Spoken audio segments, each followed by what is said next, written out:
So can I recommend that folks take their seats and wrap up conversations? We're going to kick off here in just a sec.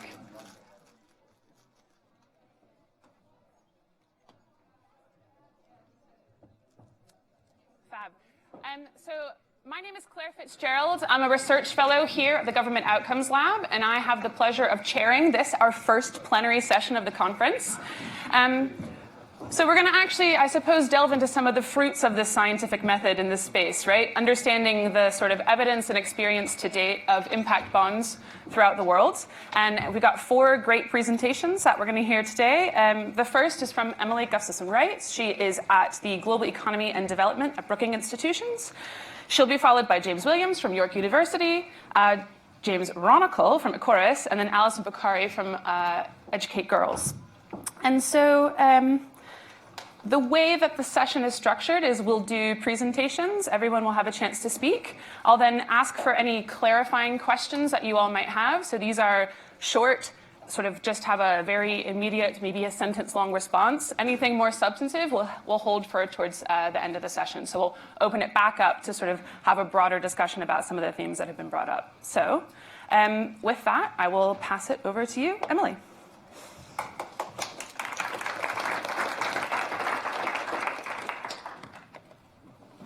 Is this my glass of water, or?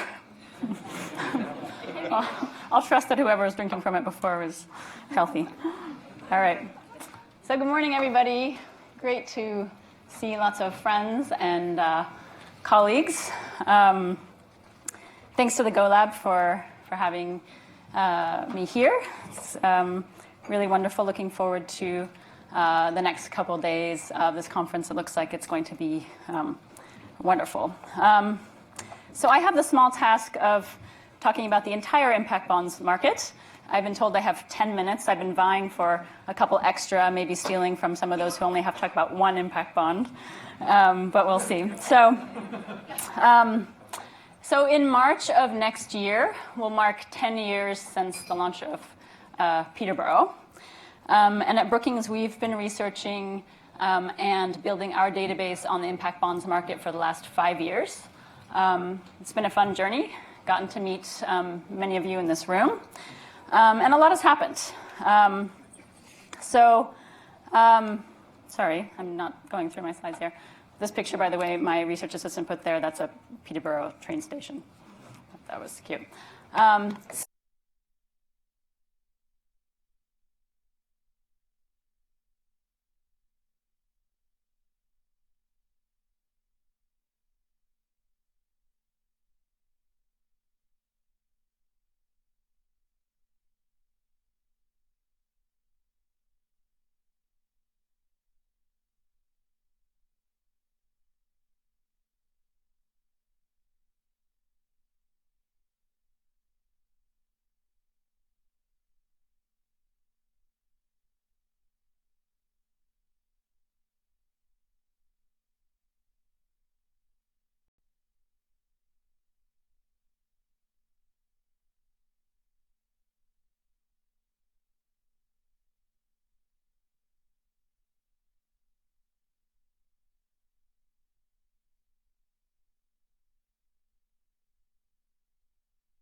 so-called outcome funds in developing countries as well as in high-income countries.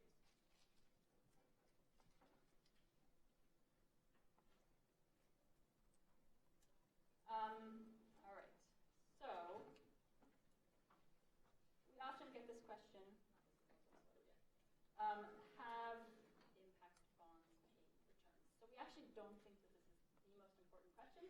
I'm going to address it now so we can get it out of the way and dive into what I think really are the most important things.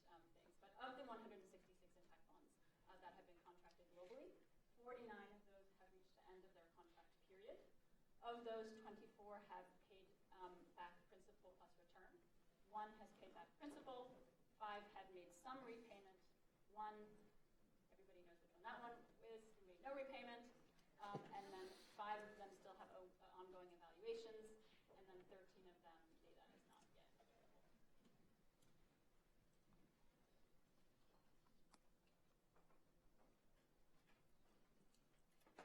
All right, so when we published our first report in 2015, we established what we called the 10 common claims about impact bonds. Those of you who have heard me speak before have heard this. And so we looked at sort of the gray literature around impact bonds and set out, kind of what are we seeing that people are saying that impact bonds are doing. When we published our first report, we established 5 of those claims. We seem to see some evidence. And then 5 that we did not see evidence thus far. We've now moved one of those up, and we're continuing to see some changes, I would say, in the market. Mostly, I would say, staying the same on average. And I'm going to go into those. So this is really, obviously, sort of the Cliff Note version of I feel like what we've learned around impact bonds. And the story is really so much more nuanced. But I'm going to talk a little bit about, since I have 10 minutes, kind of what we're seeing kind of on average. So claim 1, impact bonds invest in preventive services. So on average, we really are seeing that impact bonds are focused on preventive services. Those that are particularly focused on preventive services are, of course, those focusing on very young children. So impact bonds for early childhood development. So Utkrisht did in Rajasthan, India, which focuses on maternal and newborn health. There are, however, some impact bonds that I would say are coming in a little bit late in the game. So impact bonds around homelessness, even impact bonds around employment, which is one of the largest sectors. Is, if you think about it, there are a lot of things that could have been done, obviously, earlier on to prevent those situations. But again, on average, I would say that they really are focusing on preventive services. So claim 2, impact bonds, claims 2 and 3, impact bonds focus attention on outcomes and increase collaboration. So we really are seeing this shift in the focus on outcomes among outcome funders as well as among service providers. Also really seeing an increase in collaboration, so across public and private sector, across different types of service providers. A really nice example of sort of a range of actors working together and kind of adjusting over time from their learnings is the South Africa Youth Employment SIB, where they're increasing service providers over time, as well as investors over time, with really a sharp focus on outcomes. And this is actually a picture from that service.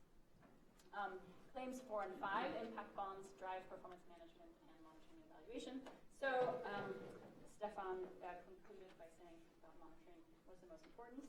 And I'm happy to say that I actually really agree that this is sort of where we think is the there of impact bonds. It's really about, so I'm a recovering randomista, and when I first started this work, I thought, oh wow, there's going to be all of these rigorous impact evaluations being done. Actually, there are very few rigorous impact evaluations that are being done around impact bonds.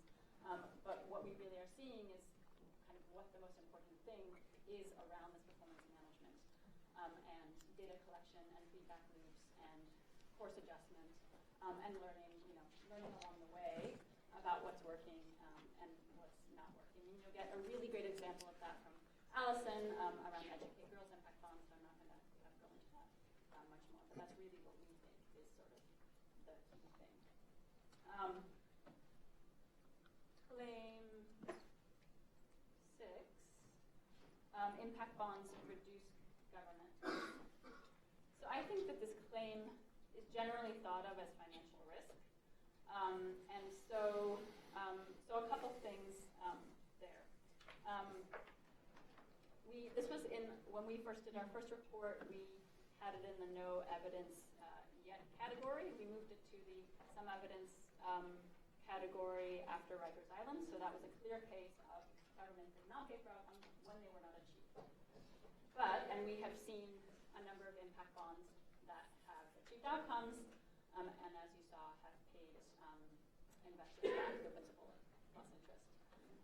But what we don't know is what would have happened in the absence of the impact. And so, would that have happened anyway? We don't really know. And then also want to note, also referring to what Stefan said, there are other types of risk, reputational risk, non-disbursement risk that not only governments but other types of outcome funders are really thinking about and facing. So that will probably come into discussion in the next couple of days, but I think it's important to highlight that. Claim 7, impact bonds sustain impact. So I would say it's probably a little bit early to say. However, and on the one hand, we also really haven't seen much evidence on kind of following cohorts or following beneficiaries that have been part of an impact bond deal, so we don't know how they're faring later on. But I think that there are some interesting things that we've seen. For example, there in the state of Utah in the United States, there was a SIB for preschool education as a result, or we can't really say as a result, but likely as a result of that impact bond, preschool was expanded. Legislation was passed to expand preschool across the state. And so, by demonstrating a sort of demonstration effect, demonstrating the benefits of investing in preschool. So you could say that that sustains impact. And then the other thing I think is really important to talk about is sort of this, we're talking about performance management, is really around the building of performance management capacity around service providers. And if that's happening, then it has the potential to impact many cohorts to come. And so that could also be considered impact being sustained. All right. Here's my favorite one, or my least favorite one. Impact bonds crowd in additional private funding. So I guess the first question is, what is private? The majority of impact bonds thus far are either receiving philanthropic capital, in some cases government capital.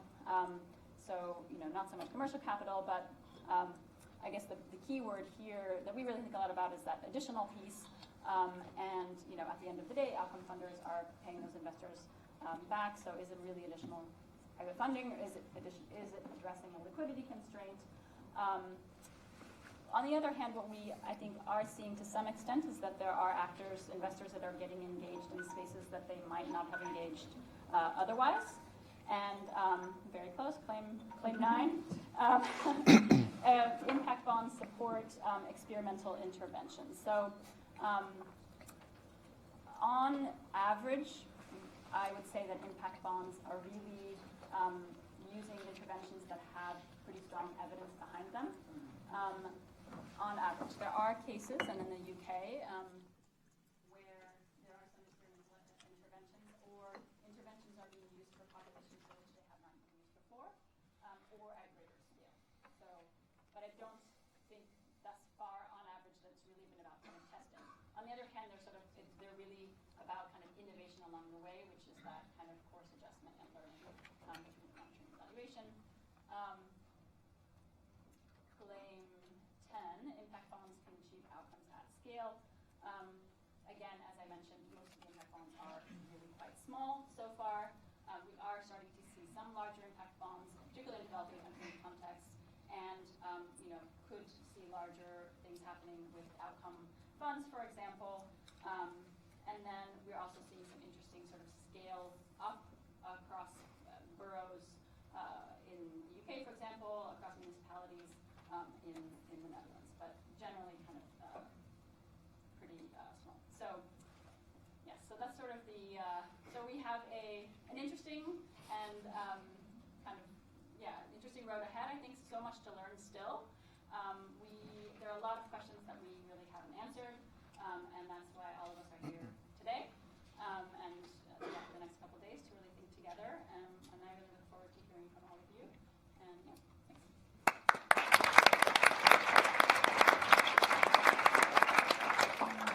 So I'll ask quickly for any clarifying questions for Emily. So these are short questions, substantive ones come at the end. If not, I'll pass it over to you, James. Great, thank you very much. Good morning, everyone. It's an absolute pleasure to be here, to have the opportunity to present in this conference, and hopefully to contribute to some of the really interesting conversations that I think we'll be having over the next couple of days. Thank you. So what I would like to do today is to discuss some of the findings from a research study that I've been leading over the last 3 years. The tricky part is that the study spanned 3 different countries, Canada, the US, and UK. It's informed by thousands of pages of documents and over 200 interviews. So the challenge for me is how to condense all of this information down into a 10 to 12-minute presentation. Given that the full results of the study are available through a research report which came out in May, and it can be accessed through the website listed at the bottom of the slide, what I thought I would do is highlight a couple of key conclusions or lessons that I think speak specifically to the evolution and future of impact bonds and outcomes contracts. So with this in mind, let me begin by providing just a very, very quick overview of the research study. So the study began in the spring of 2016, wrapped up just this past May. And it was based on a couple of key objectives. The first was to examine the funding challenges faced by social service nonprofits working in 5 key policy areas, those being education, employment, child welfare, homelessness, and criminal justice, areas that will be familiar to all of you. The second objective was to explore the viability of some of the new outcomes-based funding models, primarily SIBS and Pay for Success, as a way to address those challenges. And finally, I wanted to compare the challenges and some of the new models across Canada, the US, and UK. So it was kind of explicitly and intentionally comparative in nature. In terms of methods, there were 2 primary methods. The first was documentary research, including an exhaustive review of all of the available literature on social impact bonds, Pay for Success, outcomes-based contracts. And the second was semi-structured interviews, and this is kind of the key, most important part of the study. And I interviewed individuals selected from a number of key groups: government, providers, investors, which included trusts and foundations, and SIB specialists, a very kind of broad, somewhat amorphous group, but includes intermediaries, advisors, fund managers, some of the individuals working most directly in the space.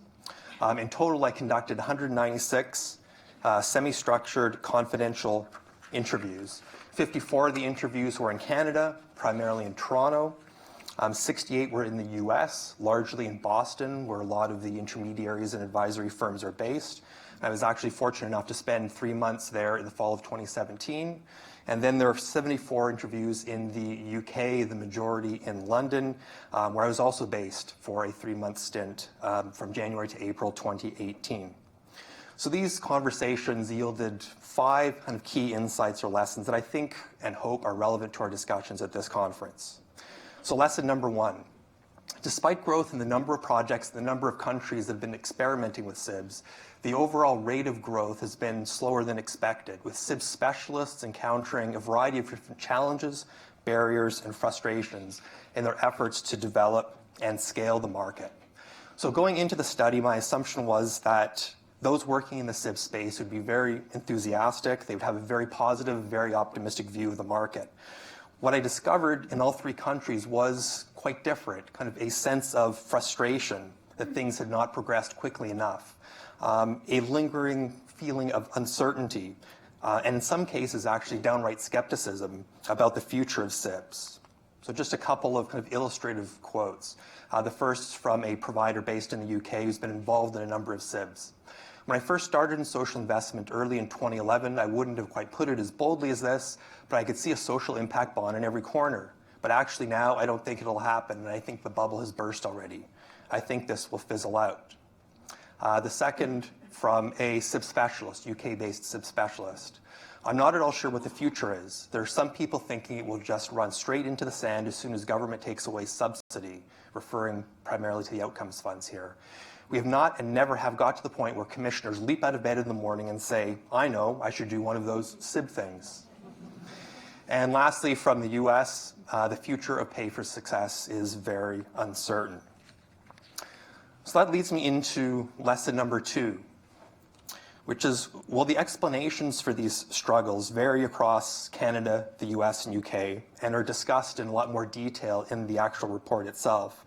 The fundamental challenge in all 3 countries has been aligning the interests of government, investors, and providers around a common value proposition. And I think it's important to note that this is kind of a systemic challenge, so it's not easily overcome. So based on the first generation of projects, I think it's pretty clear that the 3 parties approach these transactions with very different interests and expectations in hand. Governments are interested in near-term cost savings and transferring all or most of the risk to investors. Investors are seeking to safeguard their principal and limit their risk exposure. And the relatively few providers that have the capacity to participate in these deals are looking for long-term flexible funding without onerous terms and conditions. So here I have a quote which I think really nicely captures kinds of some of these tensions and the fact that individuals are often working at cross purposes. So the individual states, in social investment, everybody's trying to find a deal. So the local authority have to reduce future spend, but its ultimate focus is always on how much it can save in year, because that's the way local authorities or local finance departments think. The investor wants to get its 6% return and improve on it if it can. And the provider wants to provide really good services but not take on too much financial risk. So I'm not sure how honest we are in the market about talking about those different perspectives and trying to come up with deal structures that work for everybody. I think the risk is that by not having these very honest conversations, everybody ends up sort of trying to do the very best they can for their own organization, and as a result, the structure fails. Lesson 3.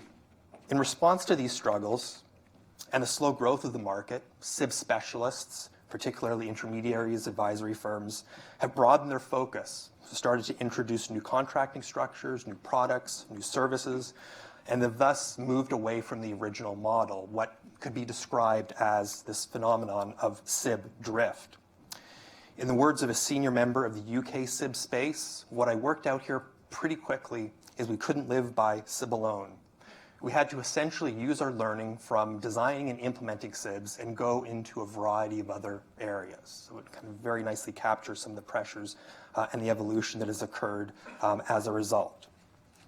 So these innovations have taken a variety of different forms. In the UK, the fully intermediated model quickly gave way to rate cards and more straightforward kinds of working capital loans.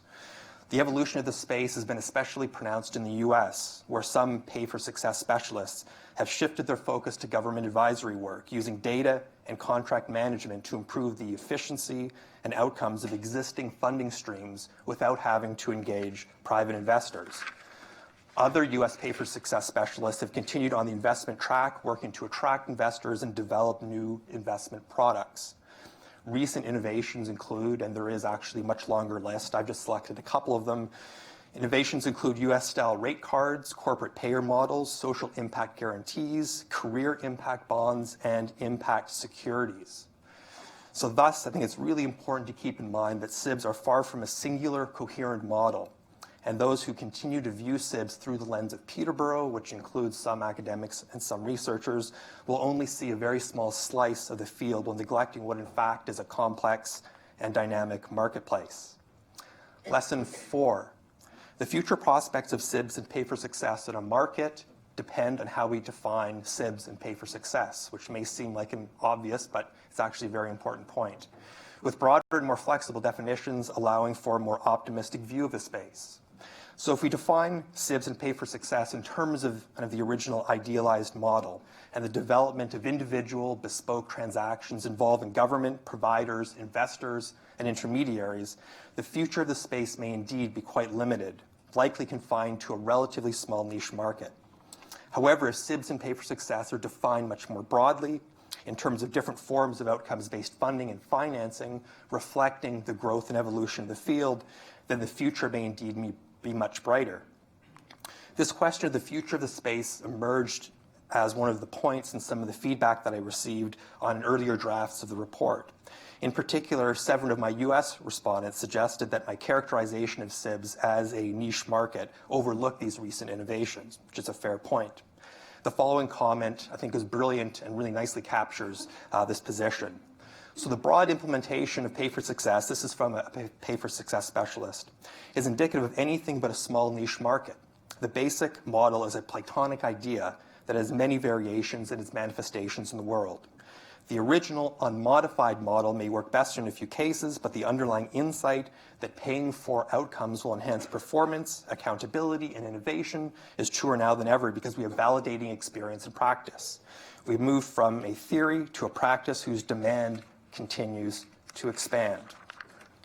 However, I think this begs the question of the impact of these innovations and whether potential gains in market size and scale will help to produce better outcomes for marginalized and disadvantaged groups, which is really what we're all clearly most concerned with.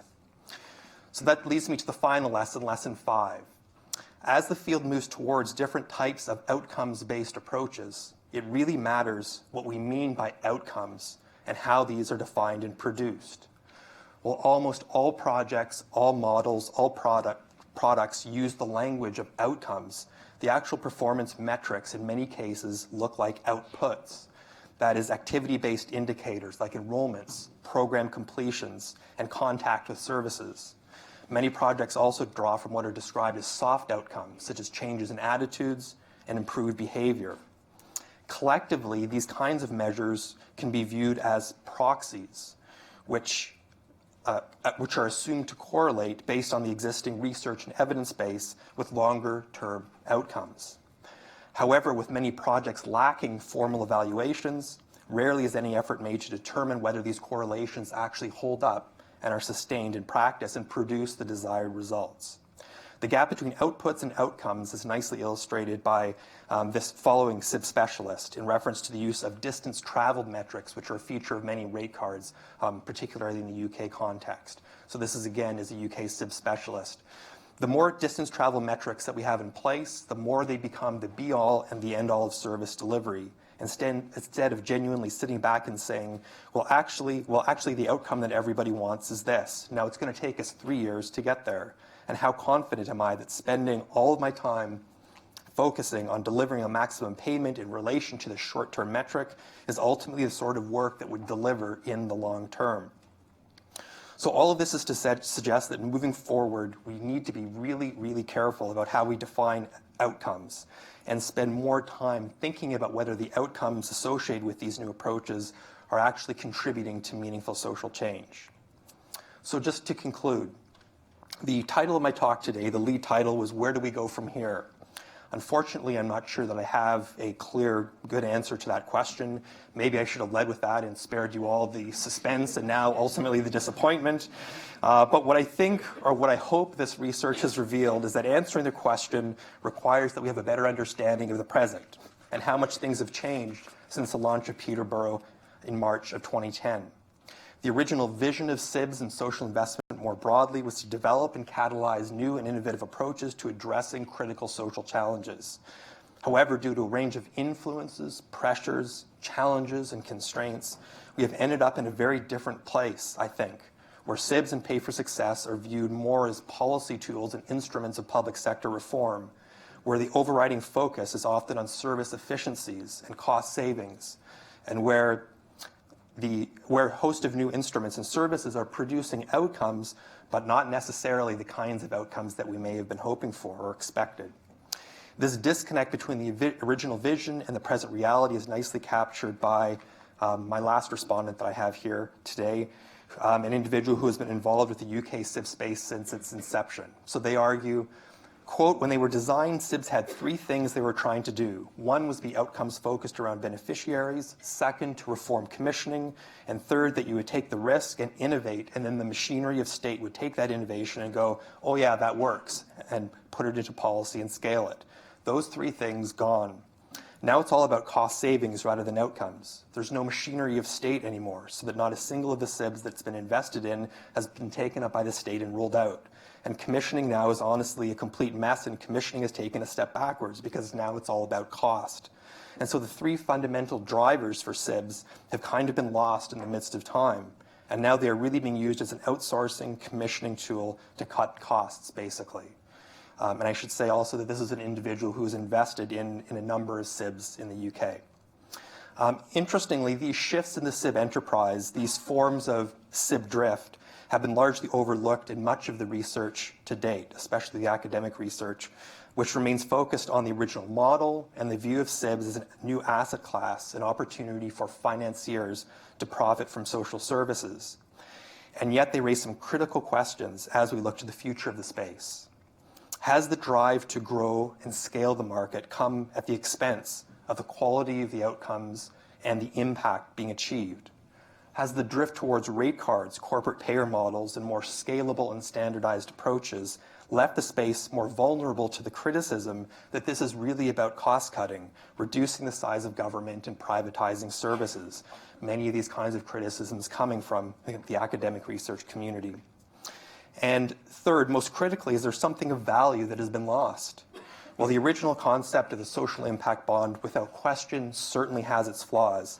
It represented an opportunity to develop new and innovative approaches to social programs, to foster different kinds of partnerships between philanthropy, providers, and government, and to raise the profile of social issues and leverage additional public funding. So with this in mind, rather than scaling up, should we be scaling back and returning to some of the original principles that animated Peterborough? Again, unfortunately, I don't have clear answers to these questions, but I honestly think that asking them is critically important as we continue to think about the future of the space. Thank you.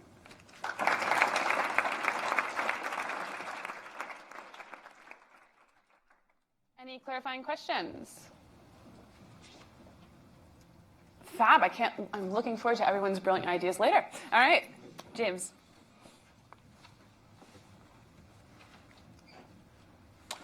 Good morning, everybody. I'm James Ronicle. I'm an Associate Director at Ecorys. We're an evaluation organisation. We've been evaluating impact bonds for about 5-6 years, evaluated about 40 to 45 now, most in the UK. But I'm here to talk about a development impact bonds evaluation we were commissioned to undertake last year. We have 3 waves of research. The first wave was focused on the design and setup of these 4 DIBs, and we published our report a few weeks ago, so I'm here to sort of give a summary. I will equally complain, like everyone else, that 10 minutes cannot do this justice, but I'll do my best. So in terms of the 4 DIBs that we focused on, this is a sort of broad summary. We have the ICRC Humanitarian Impact Bond, which is focusing on rehabilitation in conflict zones. We've got the Quality Education India, which is focused on education outcomes in India. It's a follow-on from the Educate Girls DIB, which you'll hear about soon. The Village Enterprise Poverty Graduation DIB, and the Cameroon Cataract Bond, which is focusing on cataract surgeries in Cameroon. I would say these 4 DIBs have one thing in common. They all have an external investor. Beyond that, I would say they have almost nothing in common. And I think it really builds on the point that James was saying, that when you look at it, actually what is an impact bond, and there are many different ways that you can configure them and slice them, and they actually look very different. And in these 4 DIBs, which made our job slightly difficult, any which way you slice these, they're completely different in terms of what they're paying for. Some of these are definitely paying for outcomes. Some of these, I would say, are paying for performance rather than outcomes. Who are the funders? Some of these are governments, some of these are bilateral donors, some of these are foundations. The scale of them is completely different. And also the capital guarantees. And they range here from some investors have 100% of their money at risk, some have 60% guaranteed. And the Cameroon Cataract Bond I would describe more as a performance-based loan, because 100% of the capital is guaranteed, as is 4% of the interest payments. So I think one really main findings that we found is, again, you need to imagine or see impact bonds as a sort of set of different principles that can be applied in different ways, but they're most definitely not a single instrument, and we really found that in these 4 DIBs. I'll skip over that. One of the things that we were really focusing on is what is the DIB effect in these 4 DIBs? And by that we meant how is the sort of design, delivery, implementation affected by the fact that it's been commissioned through a development impact bond rather than through a different mechanism.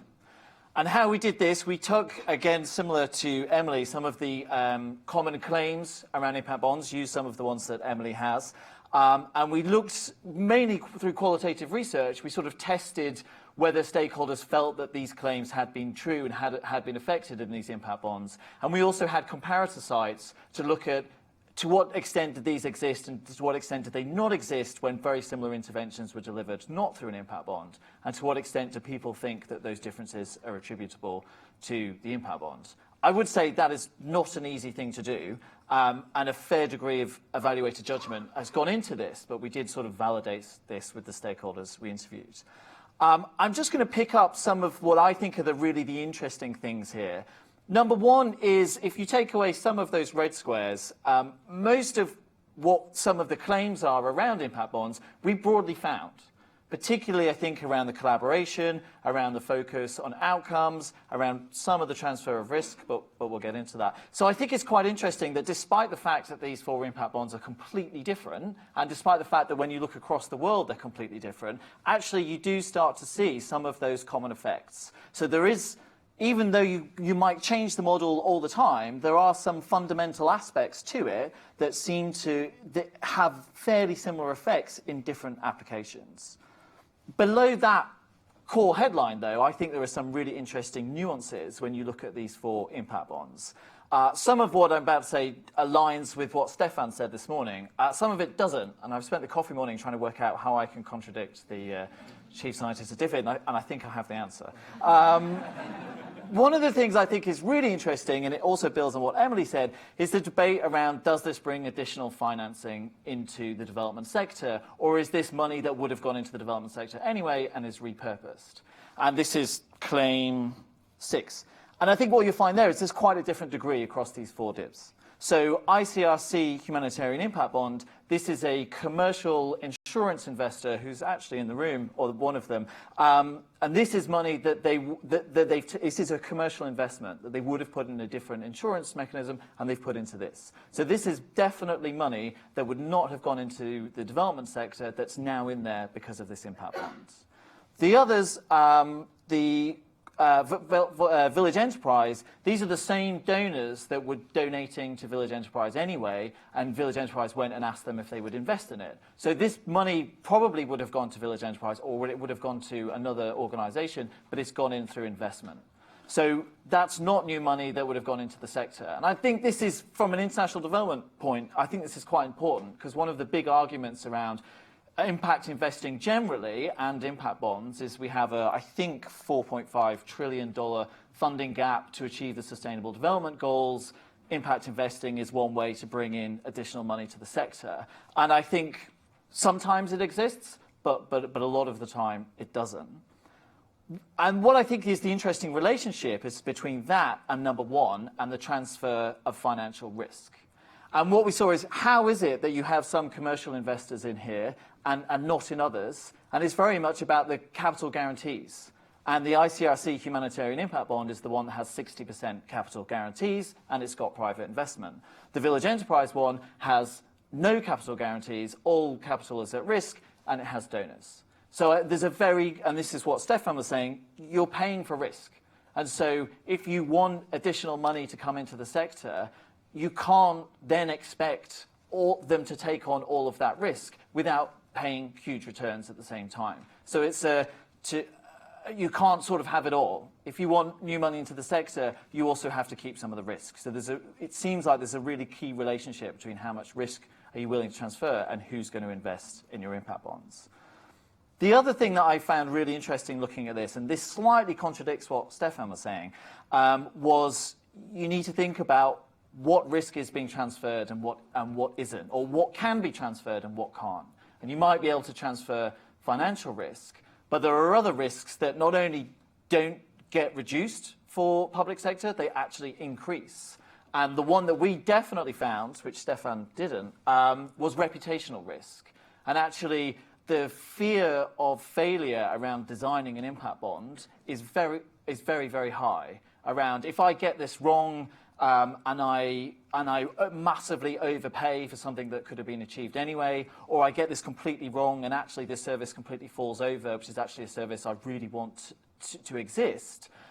There's a huge amount of nervousness. And I think what we found in these 4 development impact bonds is quite a large degree of risk averseness, and that forced people then to not take risks. So some of these are some of the most established service providers in this space. Some of these interventions have randomized control trials and pretty good evidence base behind them. So even though the financial risk was transferred, did that enable donors to take more risks? I don't think it did, because of that reputational risk and the fear. How does that align with Stefan saying that people really like them because they have less reputational risk? I think because he was talking at a ministerial level, but he also said that civil servants are, I think, quote unquote, scared of getting bollocked for getting it wrong. And I think the reputational risk is there at the sort of civil servant level. I have 2 minutes. So the other, 4. Oh, right. Well, 3 now. Okay, I'll slow down. One of the other things we looked at was what are the, as James was saying, a large amount of impact bonds have been commissioned, a large amount have been attempted and not been commissioned. And what is it about those that get off the ground versus those that fail? What are the critical success factors? And we did some research in the UK with Piru, the London School of Hygiene, around 20 that failed and 5 that launched, and what were the factors. And we developed a framework around that. And then we looked at the development impact bonds, and we also looked at some that failed, to look at, does that framework also work when you go outside of the UK and apply it to international development? And we found broadly it does, but there are other factors that you also need to think about as well. So these were, and thank you to Mara for giving me the acronym, the louder, it was loud in the UK, we changed it to louder for international development. So this is what we've seen are the sort of critical factors that you need. I've lost D actually, but to get this launched. Collective leadership, so as James was saying, these things are time consuming, expensive, generally hard to get off the ground. You've got to have really committed leadership to really want this and to work through all the challenges that are going to be faced. You've got to have really clear, measurable, uncontroversial outcomes that you can ideally price, which we talked about was difficult, and you've got a reasonable degree of confidence that your intervention is achieving, those outcomes can be attributed to the intervention. You've got to have a shared understanding, again, much like Stefan was talking about, that you want to outsource, that this is a good mechanism to do it through. You've got to have that agreement. You've got to have data to be able to model what those outcomes are going to be, how much they're going to cost you. They were the 4 that we saw in the UK. What we also saw in international development is you've got to have a supportive ecosystem. And by that, we really mean a strong provider market. And why are they quite popular in India? One of the views is because actually the service provider market is strong and you can do this there. Why have they been harder to do in some African countries? Because the provider market is less strong and it's much more difficult to commission these. And the final one is the regulatory framework. There are all sorts of legal, when you take this outside of the UK, all sorts of legal difficulties around what can you invest in, who can make profit, transferring money from one place to another. In the ICRC humanitarian impact bond, the Belgian king actually had to sign a waiver to enable them to invest in this because the regulatory framework they had just prohibited this. So there are all sorts of challenges, but if you have a supportive regulatory framework, they're much easier to get off the ground. 1 minute, okay, wrap up. So what do I think are some of the most interesting things that we've seen so far from this evaluation? The first one, as I said, is that I think you need to see impact bonds as a loose group of funding structures rather than a particular model. Secondly is, on a high level, there was a relatively consistent degree of DIB effects, and they're quite closely aligned to some of the SIB effects we've seen in the UK. So even when you put this in a completely different context, it seems to have the same effects with some nuances. And the third one, which I don't really have, I'm back into the long open road analogy. I don't really have the answer to this yet. But how much are we looking at, both in our evaluation, but here, impact bond effects, or how much are they novelty effects? And the fact that these are cool, these are new, and I think that has some positives around people are willing to spend a lot more time to try and get them off the ground than maybe they would do otherwise. But I think also that maybe has some negative effects on these around the fear, the reputational risk as well. So how much is this DIB effect? How much of this is novelty effect? If you invite me back in 2 years after we've done our second wave of research, I might be able to answer that question, but not now. Thank you.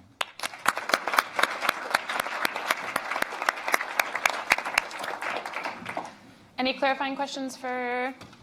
Go ahead. Can you introduce yourself as well? Yeah, my name is Amel. I'm the CEO of the Education Outcomes Fund for African Communities. James, I have one question. You said from the successful ones, you've seen that basically the outcomes were clear and they were, you could really attribute them to one. Let's say you could attribute that the interventions. You could. Fine. You can hear me. So that you can attribute that the intervention bring the outcomes. Are you saying basically that none of the terms of launched impact bonds have been where you knew the outcomes but actually didn't know what works and wanted to find out? Good question. No, what I mean is not necessarily are you confident those outcomes are going to be achieved. Are you confident that what you're measuring is linked to the service that you're funding? So those where it's really difficult to get off the ground is where I have no confidence. I'm going to pay for these outcomes. I don't really have any confidence that this intervention is actually what it was that led to those outcomes. So it's not can those outcomes be achieved? It's can they actually be measured, and can I be confident that am I paying for what works, or am I paying for those outcomes? But actually, it was something over here that funded them. So if you don't have that confidence, then they generally don't get launched. Any other clarifying? I see a hand back here. I think there's a mic coming to you behind you. Hello. Aziz Goumiri, researcher at Sorbonne Business School. I wanted to, Emily Gustafsson-Wright proved that most of... Can we hold just questions for James, and then we'll open it up for more broader questions at the end? Yeah, it's for James, just exposing a result. She proved that most of the time investors were paid back in their SIBs. And when we saw the table with the amounts, we saw that when the foundings weren't guaranteed, the return on invest was extremely huge. So how can we overcome this, I'd say, cost efficiency issue for next SIBs? Because most of them succeed, but when it's not guaranteed, they cost a lot. Do you get my question?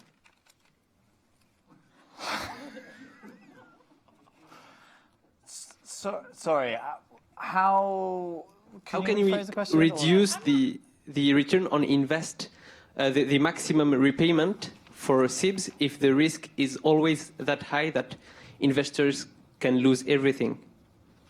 You see what I mean?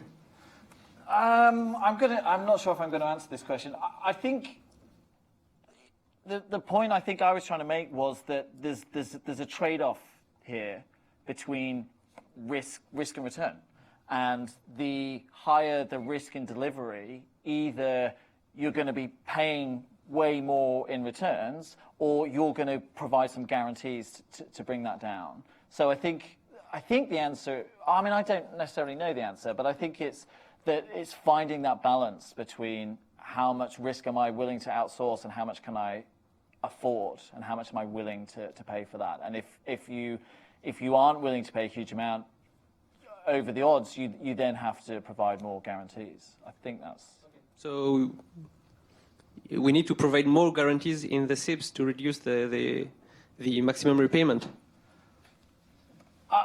But it's a trade-off, because you do that and then the whole argument around I'm transferring risk falls down. So that's what I mean. It's a blend, and you can't have it all. So I can't expect someone to take on all the risk without accepting that I'm going to pay for that. So I think this is a good thing to pick up probably towards the end of things, where we're trying to think through the sort of balance of guaranteed versus risk capital. Final sort of clarifying question over here. Yeah, sure. I'm from Islamic Development Bank. Actually, we're doing a presentation later in the panel where we're trying to address exactly that point. So we'd invite you to come and talk about that. So this is exactly, we're here for that, actually. But my question was, I think you said that the ICRC bond compared to the others attracted more private sector, or new, I would say, private sector money. I would just be interested to know how, because, I mean, always the same question, if they're paying for that risk, at the end of the day, they could just go contract it to a service provider like insurance company saying, okay, we pay you for the risk that you're absorbing. So is it that new money, or is it just paying a specific risk? So how compared to the other structures, actually the ICRC one attracted more, I would say, non-traditional grant, because basically all these structures are grant-based. At the end of the outcome funders are giving grants. So I just wanted to understand the point. How was it that that one attracted commercial investment and the others didn't? Oh, just commercial investments, specifically, because the others didn't have investors in it. They had investors, but they weren't private sector investors, so they were donors. So the investors in other structures weren't paid for the investment. Yeah. Well, the point I was making was, where is that money coming from? So is that private investment, or is that donor money or foundations that probably would have gone into the development sector anyway, but through grants, but they're investing it instead, versus is this commercial investment that would have gone into any industry, and it just so happened to this one? So is it new money crowded into the development sector, or is it money that was already there, but it's being reused? Okay. And in two of those, it's definitely money that is just being reused. One, it's a bit grey, and the ICRC, it's definitely new money, because Christian, correct me if I'm wrong, but that money wouldn't have gone into the development sector if that instrument didn't exist. Great. So I'm conscious of time. We want to give Alison her shot, so I'll pass it over to you, and then we will open it back up for a lively discussion. Thank you. Well, good morning, and I'm delighted to be here to represent the Indian NGO Educate Girls and my colleagues Safeena and Rishi. A lot of eyes have been on Educate Girls over the last 4 years. We were the first multi-year development impact bond to come into operation back in 2015 and then complete 3 years later, and the first ever impact bond, DIB or SIB, in school education.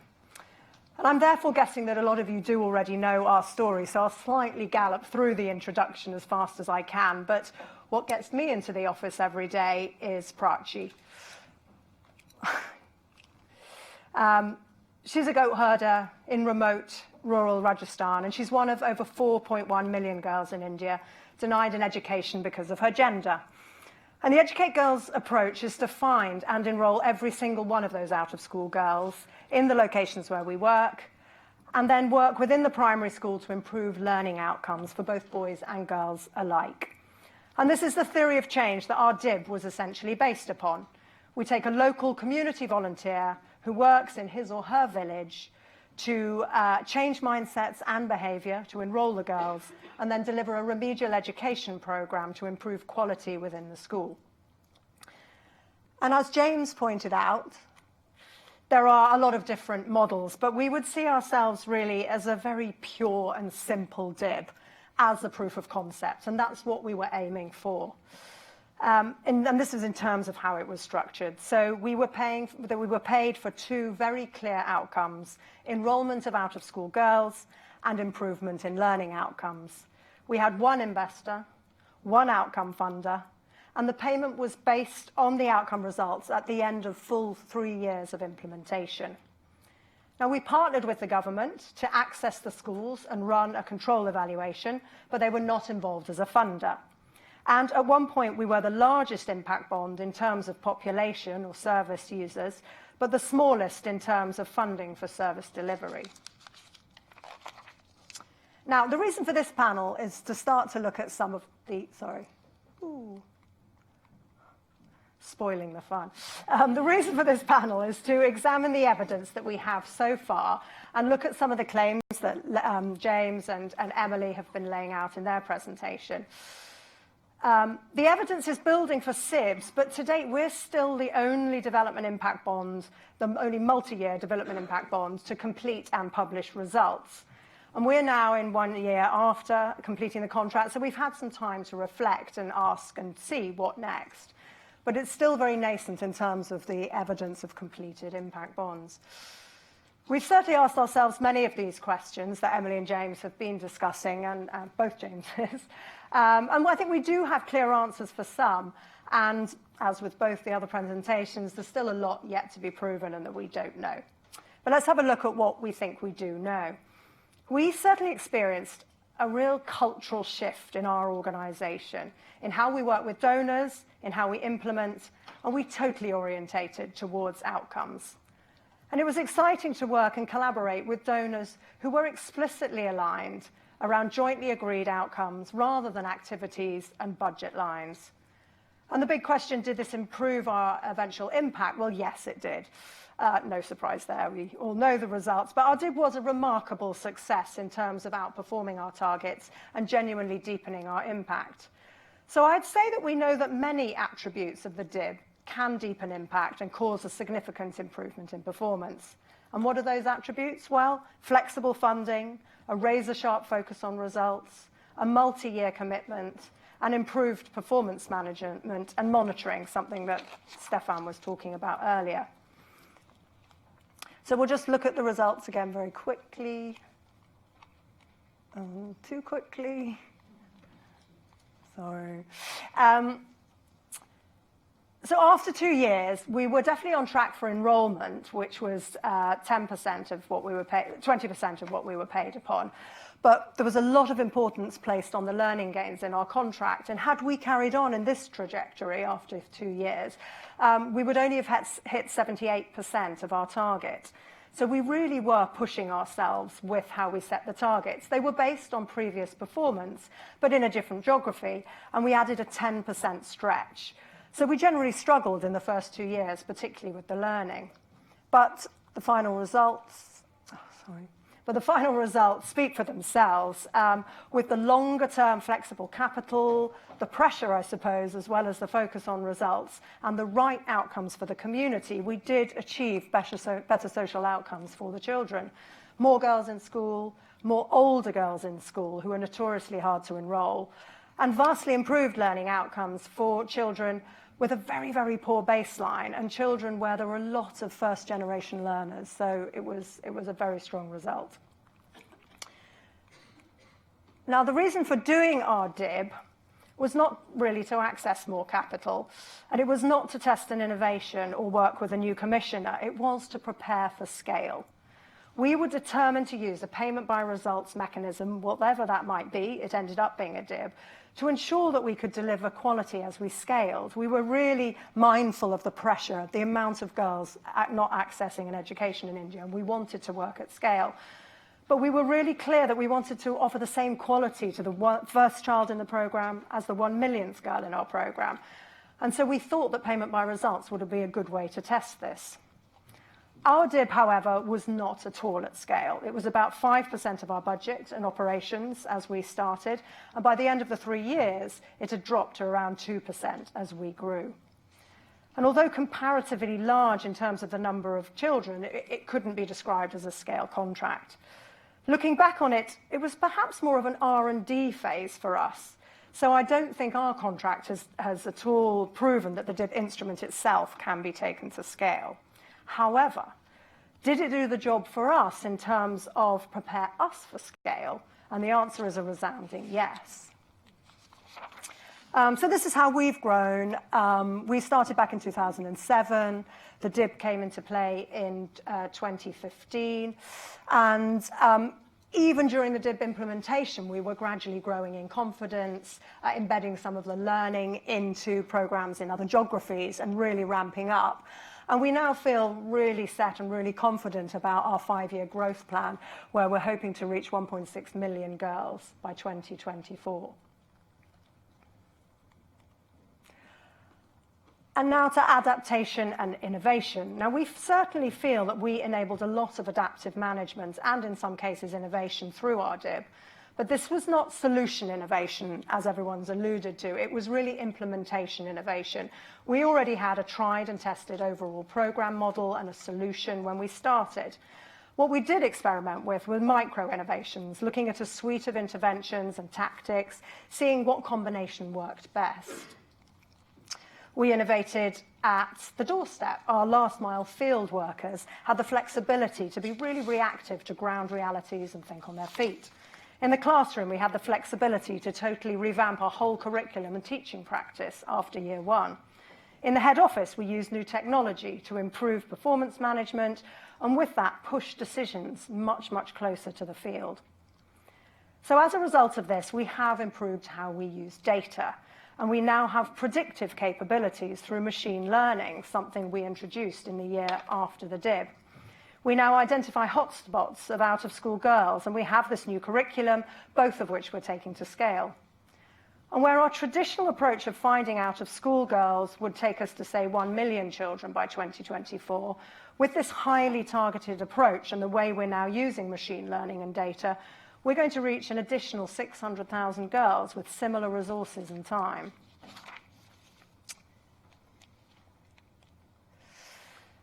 So the jury is out in terms of new capital, and I don't think our contract did necessarily demonstrate that.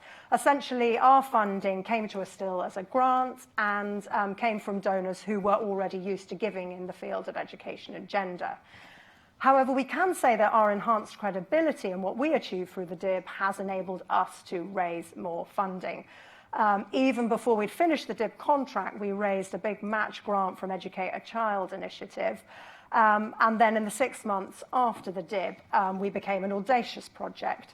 So essentially, we are well on our way to funding our 5-year growth plan. And this is the first time we've had 5-year funding commitments, which is a big change since the DIB. So we've taken performance management systems to 26,000 schools from the 166 in the DIB. We've taken the new curriculum to 250,000 children from the DIB 7,000 and raised this long-term capital. But there's a caveat here. Without a counterfactual, can we attribute Educate's Girls' success to the funding contract being structured as an impact bond? Can we attribute it to the external evaluation, or was it just down to our program? And I don't think we know. And I would concur with ID Insight, our evaluator, who did make a strong case recently for some of the new outcome funds to look at a counterfactual and grant funding alongside DIBs as we move forward in this field. So some concluding thoughts, rapid concluding thoughts. We put a lot of the success down of our contract to how closely involved we as a service provider were involved in the design. The community needs to be put first, and we were at the table negotiating the design of the outcomes, the targets, and the measurements. So the power has to be in the right place with the accountability to the community members and not just the contract. Secondly, I think we've shown that a DIB can be suitable for improving learning outcomes in a government school setting, but we feel very strongly that straightforward grant funding will be more appropriate. For example, programs looking at improving girls' agency or negotiation skills, something that was not included in our contract. So softer outcomes, harder things to measure will not fare well under a DIB contract necessarily. And we're convinced that our contract was a successful proof of concept.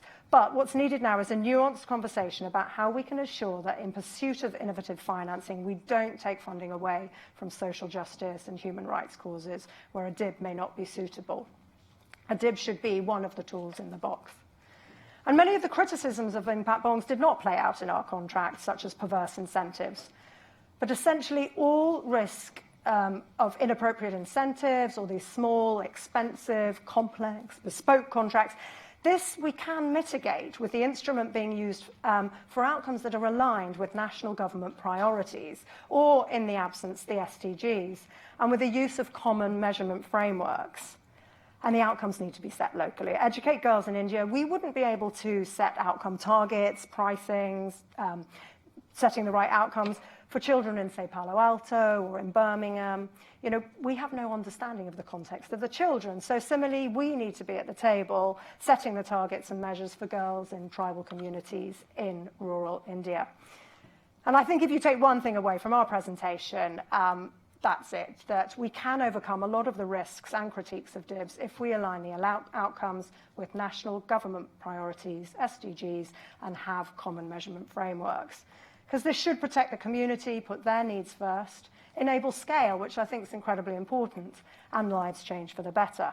So this is still a new but promising financial tool. It should be explored more as we try to plug the vast gap to fund the SDGs. And for us, it's certainly been a fantastic foundation as we build on our work and try to improve the lives for many more girls like Brachi. Thank you.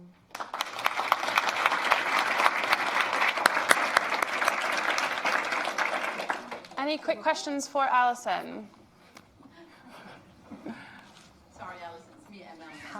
I want to ask you one question. If you would have received unrestricted grant funding over 3 years with a razor-sharp focus on outcomes, with the support of performance management, without the DIB, do you think you would have achieved the same results? I mean, it's a question we're always asking ourselves, and I think it's really, really hard to say, because I think, you know, this focus on the results, the performance management, yes, if we'd had those, potentially. But there was, going back to the reputation risk, there was a huge reputation risk for us around this contract. You know, all eyes were on us. There was that pressure. Was that the DIB? Was that, you know, these other elements? I think it's very hard to tell. We don't have that counterfactual, so we don't know. Clarifying questions? Go for it. Vaishnav, World Bank. So can I ask you, very impressive growth going forward. How much of that will be using the impact bond approach, if any? None at the moment. So yes, the raise that we've done this last year has been grant funding, but we've learnt a lot and structured a lot of our work with a very clear outcomes focus. So we now talk about a payment per outcome rather than an activity. We have a very different way of structuring our budgets. So a lot of that has passed over into our grant funding now. But at the moment, we're not looking at another impact bond, and that's not what we've raised to date. Do you want to rejoin yes, here? Please. So what I'll do is take a couple questions at a time from different parts of the room. I'm inclined to start over here. Does anyone have any questions for the panel? Yes, there's a mic coming right behind you. Yeah, question for Alison. Would you mind telling us why you haven't gone for another DIB? I can tell you that, yeah. I mean, for us, coming out of such a high profile, such a you know, a hard work but really rewarding contract, we felt that was to some degree a sort of one-time pivot at the time. And everything we'd learned, as I said, it was a very, very small contract compared to the rest of our work.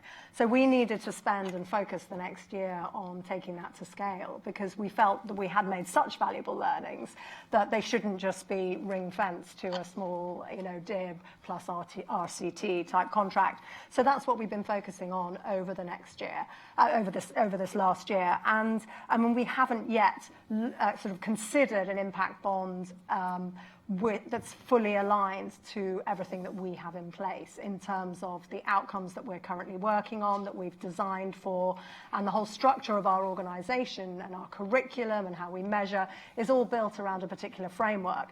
And yes, if another social impact bond was offered to us, fully aligned with our work, we'd be very interested in that. But at the moment, that hasn't been the case. Cool. Anyone else over here?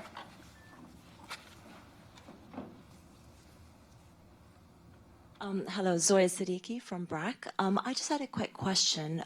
One way of looking at scale could be to go through government.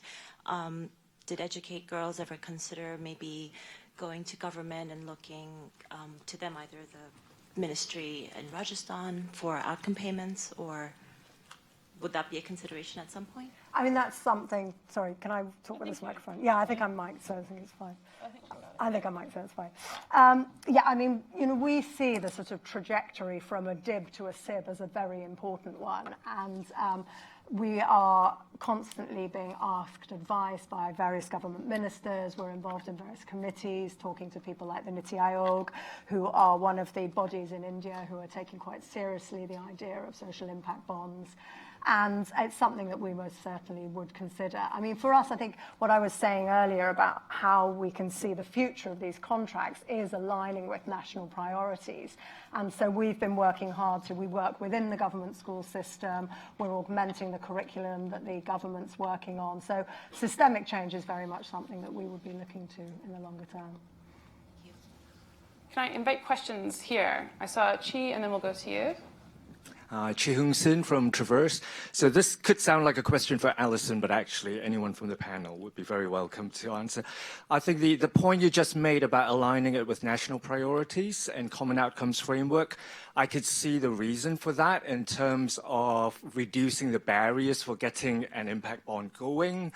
But how do you think that sits in, say, a context like the UK or even in Japan, where the national government priorities could be very much skewed to something like cost savings?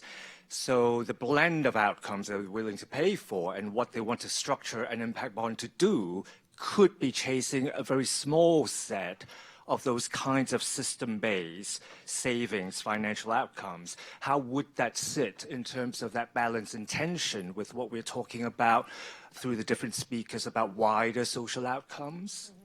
I mean, I think my comment was very much related to working in an international development context, and rather than having lots of smaller bespoke contracts where the outcomes are not necessarily aligned, you know, there I think it's very important to look to some commonalities so we can start to look at scale and align with governments or with, say, the SDGs, because then beneath that you've got these common frameworks.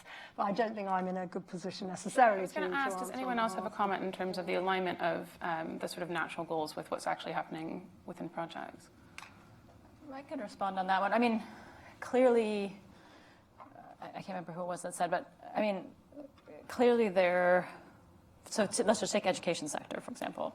You know, there may be very concrete education outcomes that we want to see around literacy and numeracy, which may be the government priority, but you know, the global education sector also recognizes the importance of 21st century skills, you know, and so, you know, the question then comes is, you know, who's making the decision about what it is that's the most important, what should we be measuring, and obviously there are certain things that are harder to measure and may in fact be more difficult in an impact bond context, which is the point that Alison made, I guess.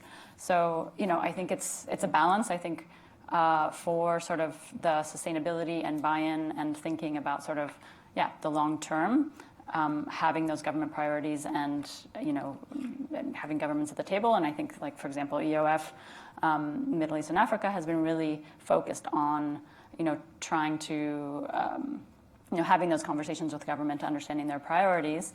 But yeah, again, I mean, it's finding that balance, I think, and what's possible, and being really careful that not that the very important things that you know, aren't sort of left behind. And I saw a hand here. My question's quite broad, and it's to all of you, and it is: have we lost sight of the ethos of what impact bonds are and what they started out as? And I ask that because James, you pointed out that we've need to have a better understanding of how things have changed, and that there's some, you know, value that has been lost, and whether we should be scaling back. But then also, Alison, you mentioned the fact that we should be accountable to our communities, and when we're scaling up, we kind of remove ourselves, we become more distant to that grassroots level and to the providers and to the local communities that we're working with. And the fact that in the UK in particular, social impact bonds have been arose out of response to the 2008 crash, where there was a reduction in public services, and a lot of them are in response to that kind of grassroots perspective. And a lot of the activities that took place without social impact bonds and because of social impact bonds have been with communities working together to come up with solutions to address those gaps in provision. So, in terms of also then kind of identifying the risk, and I'm thinking quite broadly here, that risk management and why local authorities, who are predominantly political, as in the same way as a minister would be political, you know, city councillors get voted in a similar kind of way. Why would they take on that risk, and how would they manage that? So, do we need to start asking more questions about their motivations and about how do we return to that ethos, and if that ethos have we moved away from that now, or are we talking about something new and different? That feels like a good question for maybe James or James in terms of, I'll let you fight amongst yourselves, but. James number one.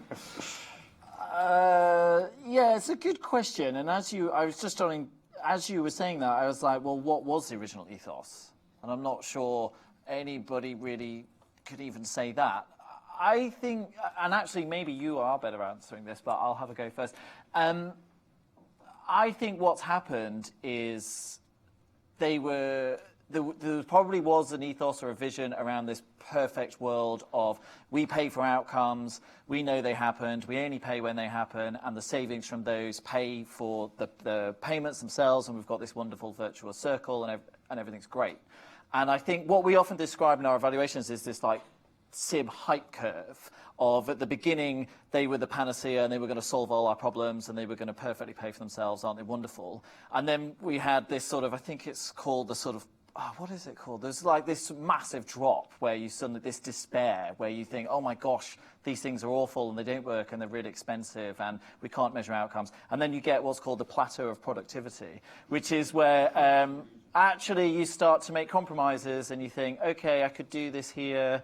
Yeah, I could get savings here, but I couldn't get savings here, but actually I do want to do it because of innovation. So I think I don't think we've lost the ethos. I think what we've done is we've realized we've got over the hype and we've realized that they aren't this perfect model that's going to do all these things, but they can be applied in different ways. My fear, which maybe does answer your question, is that a series of compromises have therefore been made, and I'll probably get shot down by many people in this room, but my view is that one of the biggest compromises, which I'm most uncomfortable with, maybe as an evaluator, is the impact side. And if you look at what Peterborough Prison was, and it was a very, very robust measurement of impact, and outcomes, and we're moving away from paying for outcomes, and we're moving away from robust measurement, and we've got proxy and it's watering down. And are we paying for outcomes, and do we actually know what works if we're not measuring it properly? So that is the one bit where I think we maybe have lost. The other bit I think is just about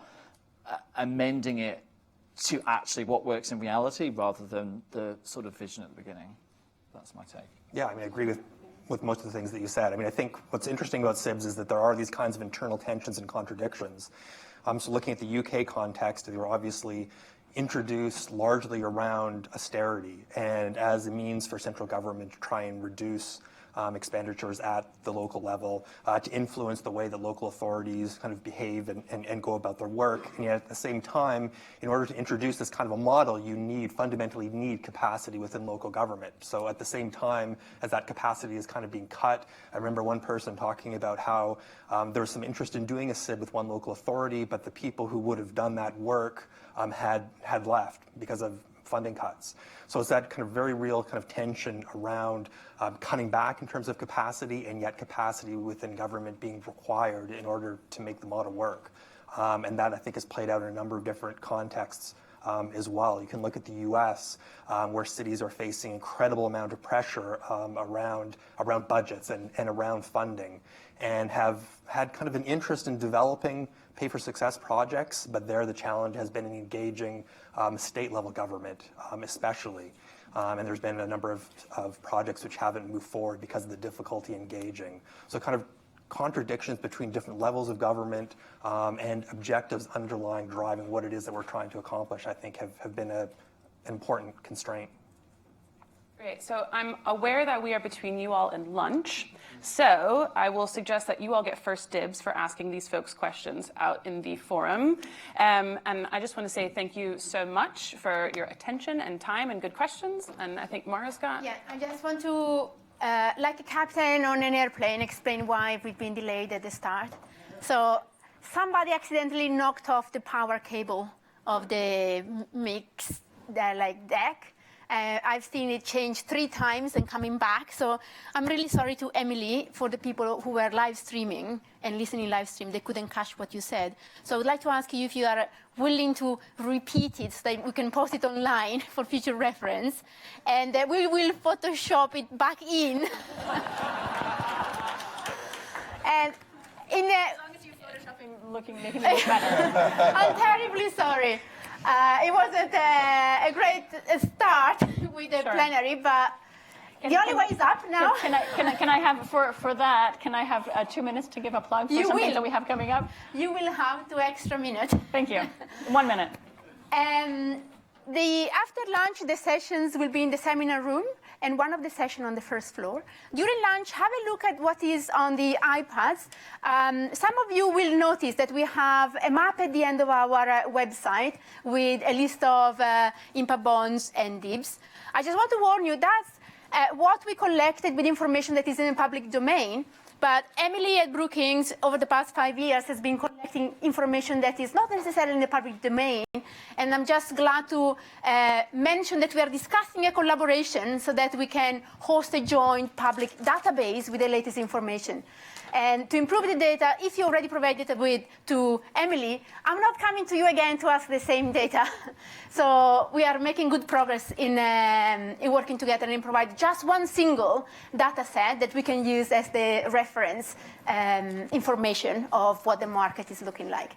So enjoy your lunch and see you in the plenary. Can I say something? Yes, Emily? One last thing. So we are super excited about the possibility of collaborating with GoLab for getting the data out in the public database. In the meantime, you can access the data on the Brookings website. If you want some of these big pictures, you can also reach out to us. Some of you may be hearing from us in the coming weeks for us to get updates and verification on your data. Not those of you that are in the UK, because that would be they're going to take over the UK, which is great for us. Two last things. If anybody's in New York around UN General Assembly, we're having an event that's focusing on the critical role of data for paying for outcomes in education. And late in October, we have a webinar looking at paying for education outcomes in India and the Quality Education India DIB, if you're more interested in that. So reach out to me if you're interested in learning and you're not on our mailing list. Thank you. Thanks.